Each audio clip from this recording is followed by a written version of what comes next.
Siguraduhin na naka-unplug mula sa mga saksakan ng anumang mga home appliances bago umalis o magbakasyon ngayong Undas 2025.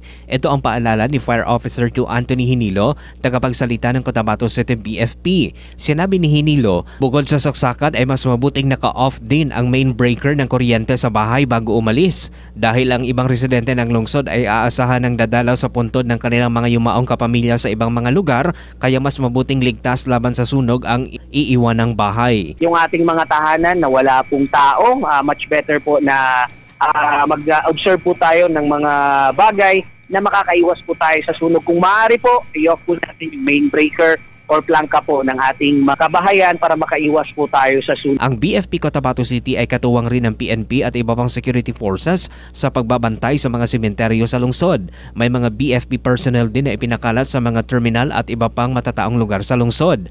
Samantala, ang City PNP naman ay nagpaalala sa mga dadalaw sa sementeryo na sundin ang mga security measures na ipapatupad. Kabilang dito ang pagbabawal sa pagdadala ng mga matatalim na bagay, mga inumin at iba pa.